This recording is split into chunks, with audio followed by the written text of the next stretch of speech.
U.S. bombs Iranian-aligned groups in Syria, killing 11. Omar introduces House resolution to condemn Islamophobia. Sikhs demanding independence protest in London and San Francisco. U.S. progressives called proposed TikTok ban anti-China. Tunisian coppersmiths bring a fresh shine to Ramadan. Muslim hikers in the UK suffer online abuse. Rising prices hurt Ramadan celebrations.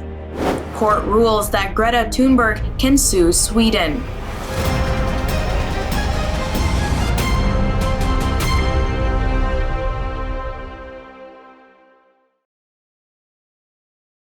From Toronto studios, this is the Muslim News on Muslim Network TV. Assalamu alaikum, I'm Saamiyah Syed.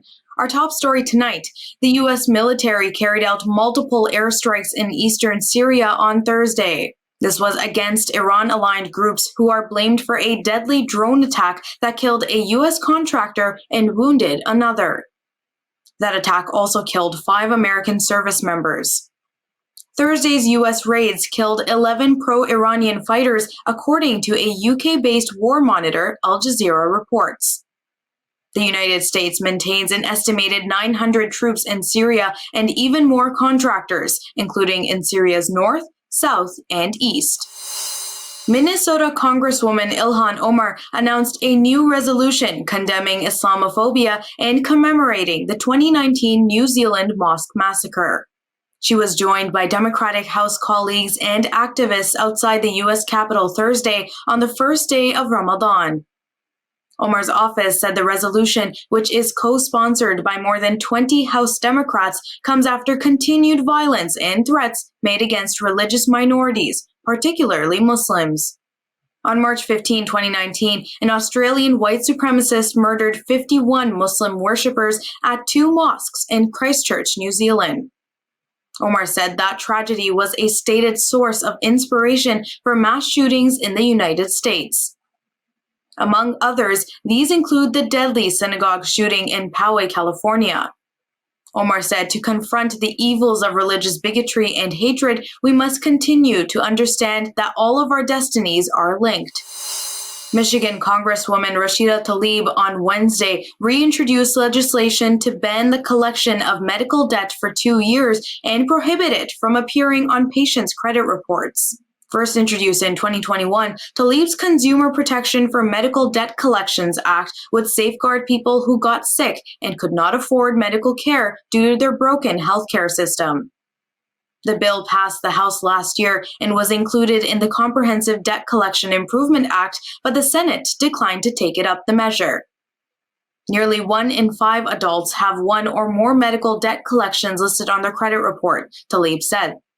The Democrat added 1 in 5 Americans may be denied housing, transportation, or other necessities because of a sudden health crisis or visit to the emergency room.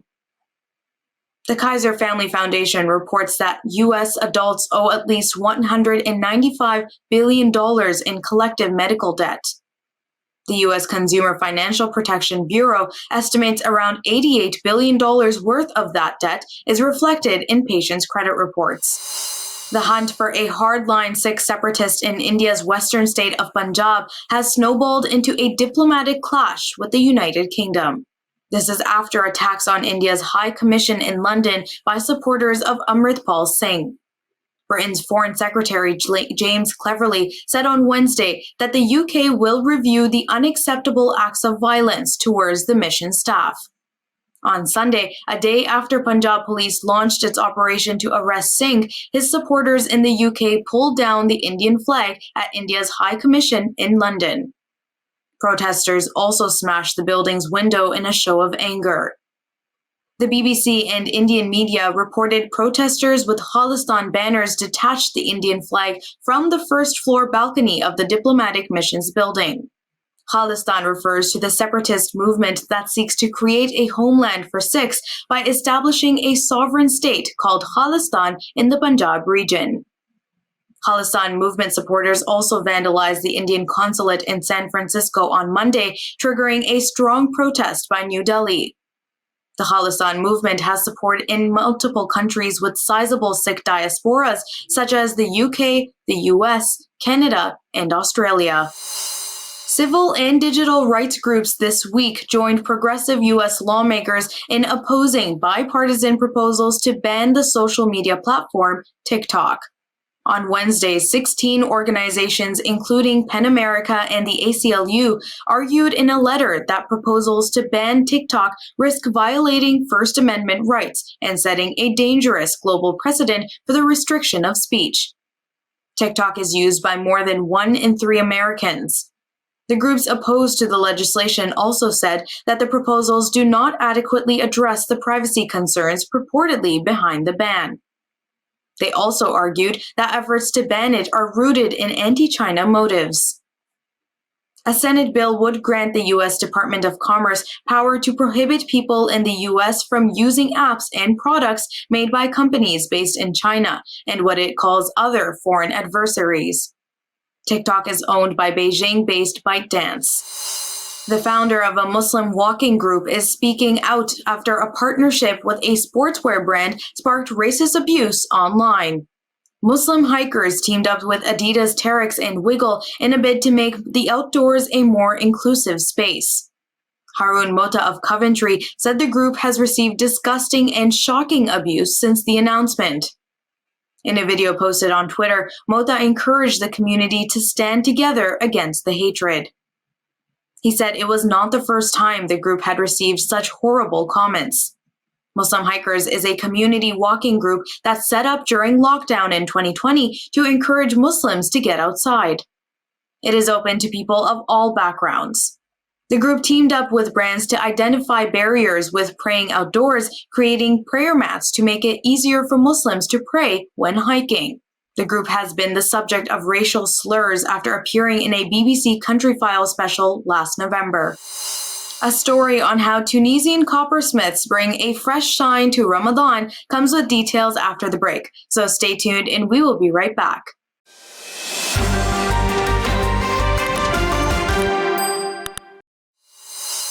Welcome back.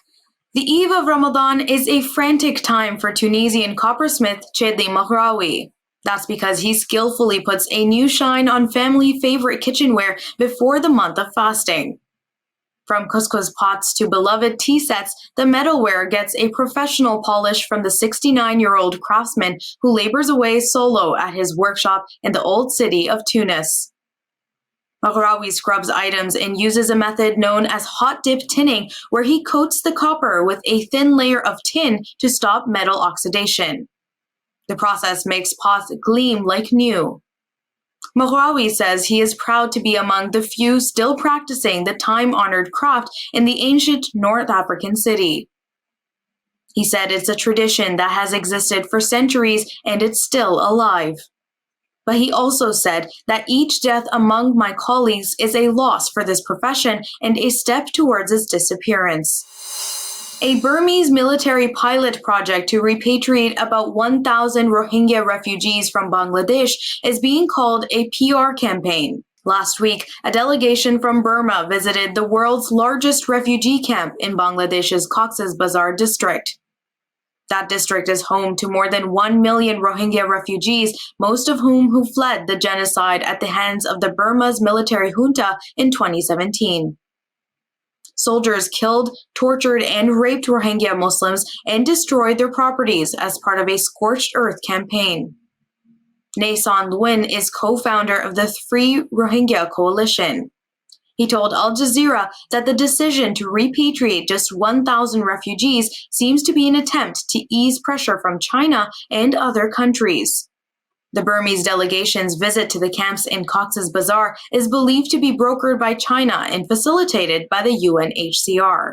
Lwin said the biggest concern is that there is no guarantee that the cycle of violence against the Rohingya will not repeat itself. Millions of Muslims around the world are feeling the pinch of inflation during Ramadan.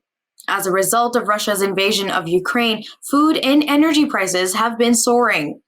The remaining effects of the COVID-19 pandemic, as well as climate change-related disasters, are hitting the global economy. This is especially true in the Middle East, Asia, and Africa, where the vast majority of the world's Muslims live. These countries are among the worst hit by price surges and shortages of key supplies. The World Food Programme estimates 349 million people across 79 countries were acutely food insecure in 2022, and more than 140 million required assistance. The agency also noted that Asia and Africa are home to the highest number of undernourished people. Al Jazeera reports that across countries battered by record-high prices, many people will likely scale back traditional Ramadan celebrations. Charities, community leaders, and Muslim families have said that this will affect decisions related to the month of fasting, from the food they consume to the gifts that they buy. An Indian court has found opposition leader Rahul Gandhi guilty of defamation for a remark implying that Prime Minister Narendra Modi was a criminal. On Thursday, Gandhi was sentenced to 2 years in prison. However, he was granted bail after his lawyers announced their intention to appeal the verdict. Since he has been convicted, Gandhi is disqualified from parliament. The Congress Party said that they would appeal to a higher court to dismiss the conviction in the defamation case, the basis of Gandhi's disqualification.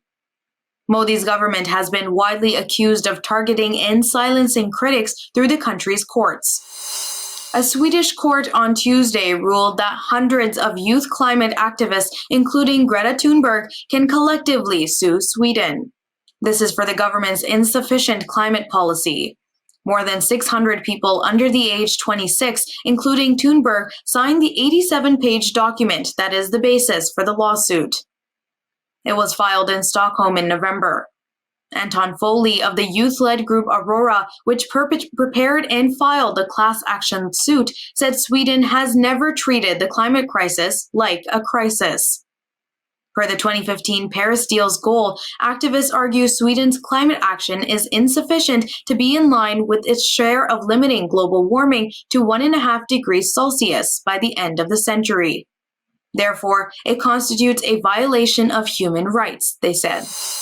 And that's all from our Toronto studios tonight. Thank you for tuning in. You can find previous episodes and more on our YouTube or Facebook. For more content, keep watching Muslim Network TV or visit muslimnetwork.tv. Assalamu alaikum and good night.